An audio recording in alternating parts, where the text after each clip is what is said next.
Pemirsa, tidak semua pihak setuju dengan umroh mandiri yang baru saja dilegalkan oleh pemerintah. Penolakan datang dari Ampuri dengan alasan umroh mandiri berpotensi mematikan usaha penyelenggara perjalanan umroh.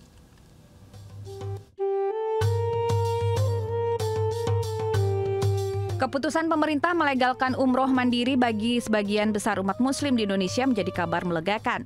Namun bagi Asosiasi Muslim Penyelenggara Haji dan Umroh atau Ampuri, kebijakan ini justru memicu alarm bahaya.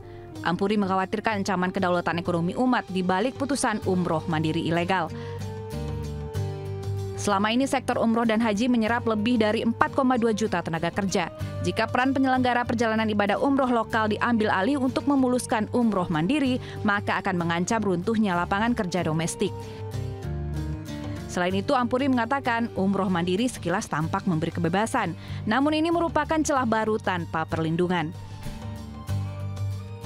Umroh mandiri tanpa melalui Biro Perjalanan resmi dibolehkan pemerintah melalui Undang-Undang Penyelenggaraan Haji. Dalam pasal 87A terdapat 5 syarat yang harus dipenuhi jemaah, diantaranya beragama Islam, memiliki tiket pesawat pergi pulang ke Arab Saudi, dan syarat lainnya.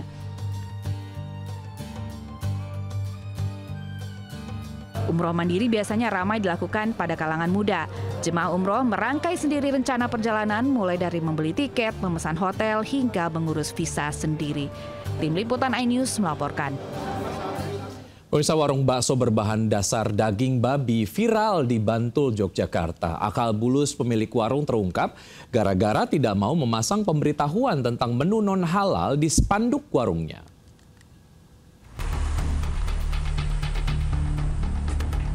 Sebuah warung bakso di wilayah Ngestiharjo, Kecamatan Kasian, Kabupaten Bantul, Daerah Istimewa Yogyakarta, yang bahan bakunya berasal dari daging babi ini, akhirnya dipasang spanduk dengan label tidak halal. Tulisan bakso babi yang dipasang oleh Muspika dan Ormas Islam sebagai upaya agar umat muslim tidak tertipu dengan bakso yang dijual.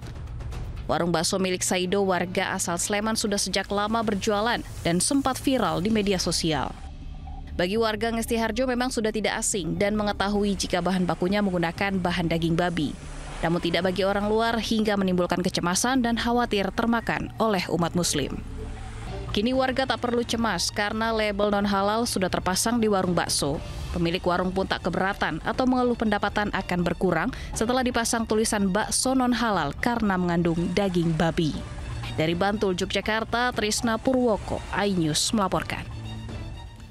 BMKG kembali mengimbau warga di sejumlah daerah terhadap bahaya bencana hidrometeorologi dan mulai dari hujan ekstrim hingga angin kencang jadi bagian bencana tersebut yang patut untuk diwaspadai.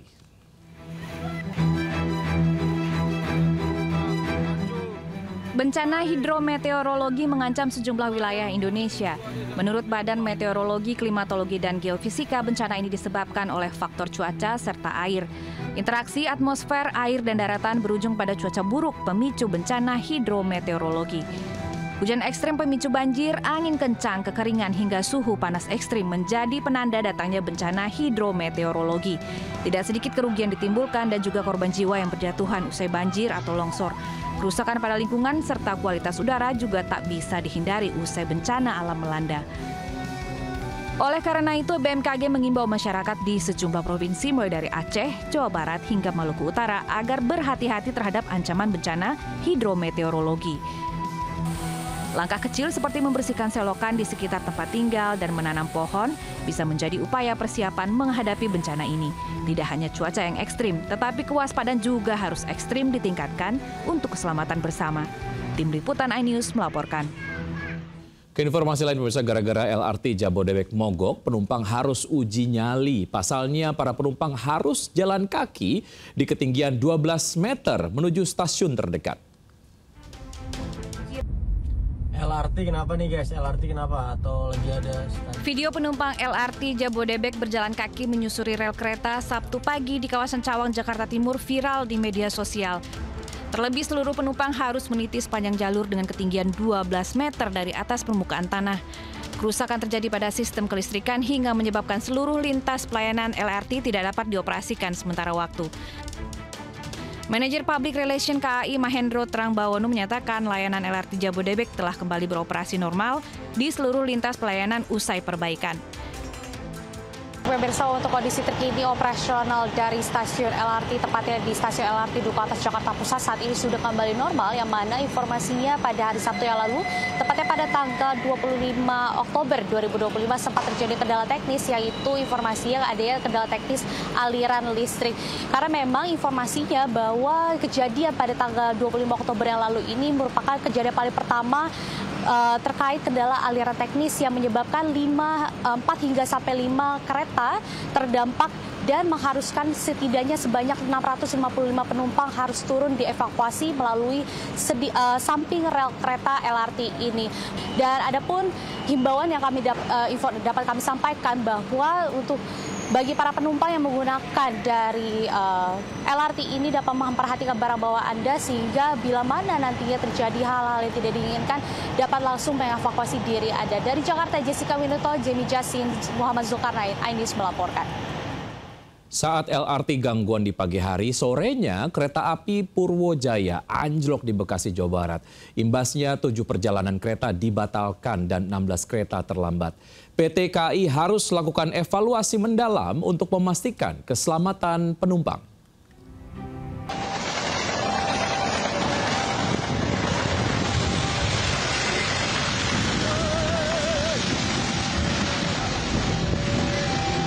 Detik-detik kereta api Purwojaya jurusan Gambir Cilacap anjlok di perlintasan stasiun Gedung Endah, Kabupaten Bekasi, Jawa Barat terekam kamera amatir. 2 gerbong paling belakang anjlok saat kereta melintas dengan kecepatan tinggi. Bahkan roda belakang sempat terlepas dari badan gerbong. Guncangan keras sempat dirasakan penumpang dan memicu kepanikan di dalam gerbong. Namun tak ada korban jiwa dalam peristiwa ini. Evakuasi 2 gerbong memakan waktu 12 jam dan baru selesai pada Minggu pagi. Sejumlah alat berat dikerahkan. Petugas juga memperbaiki rel lintasan yang mengalami benturan saat kereta anjlok. Akibat kereta Purwojaya anjlok, 7 perjalanan kereta dibatalkan dan 16 perjalanan kereta terlambat. Ribuan penumpang menumpuk di sejumlah stasiun. Di stasiun Kota Cirebon, Jawa Barat, ratusan penumpang harus menunggu kedatangan kereta 2 jam. Insiden kereta anjlok sudah 2 kali terjadi sepanjang tahun ini. Sebelumnya pada Agustus lalu, 5 gerbong kereta Argo Bromo Anggrek anjlok di Subang, Jawa Barat. 1 penumpang luka ringan. PT KAI harus lakukan evakuasi menyeluruh memastikan keselamatan penumpang. Tim Liputan iNews melaporkan. Terima kasih Anda masih bergabung sama kami. Pemirsa, pagi ini Pemkot Jakarta membongkar ratusan kios pedagang hewan dan buah di Jalan Barito, Kebayoran Baru. Pembongkaran diwarnai tangis histeris pedagang yang hewannya mati saat pembongkaran. Pembongkaran diwarnai tangis histeris dari pedagang di Jalan Barito. Tangisnya semakin kencang ketika mengetahui hewan dagangan miliknya mati saat proses pembongkaran. Pedagang lain turut memprotes petugas dengan duduk di tengah jalan.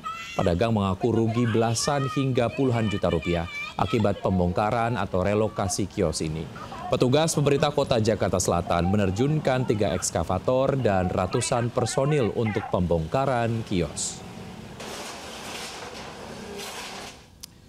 Pemirsa, lagi-lagi Malaysia membuat heboh karena salah menyebut nama Presiden Prabowo Subianto menjadi Joko Widodo dalam KTT ke-47 ASEAN.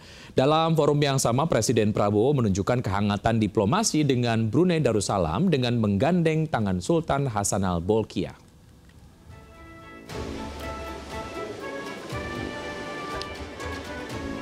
Lidah memang tak bertulang. Bahkan dalam momen resmi KTT ke-47 ASEAN di Kuala Lumpur, Malaysia, stasiun TV RTM keliru menyebut nama Presiden Indonesia saat tiba di forum pertemuan. Komentator dari stasiun penyiaran publik milik pemerintah Malaysia ini menyebut sosok Presiden Prabowo Subianto sebagai Presiden Joko Widodo. Excellency Joko Widodo, the President of the Republic of Indonesia. Menyadari kesalahannya, pihak RTM langsung menyampaikan permintaan maaf mereka. Selain itu, RTM juga mengambil tindakan atas kesalahan yang telah mereka buat. Masih dalam suasana keakraban KTT ke-47 ASEAN, kehangatan hubungan antara Brunei Darussalam dan Indonesia ditunjukkan Presiden Prabowo pada Sultan Hassanal Bolkiah. Usai sesi foto bersama pemimpin negara ASEAN di panggung pleno KTT, Prabowo yang berdiri di sebelah Sultan Hasanah Bolkiah menggenggam tangan Sultan sampai anak tangga terakhir. Dilaporkan sebelumnya, Sultan Brunei sempat terjatuh ketika menghadiri acara perguruan tinggi beberapa waktu lalu. KTT ASEAN digelar dari tanggal 26 hingga 28 Oktober 2025 di Kuala Lumpur, Malaysia. KTT kali ini mengusung tema Inclusivity and Sustainability. Tim Liputan iNews melaporkan. Olahraga angkat besi menyumbang emas dalam ajang Asian Youth Games Bahrain 2025. Usai jeda berikut, tetap bersama kami.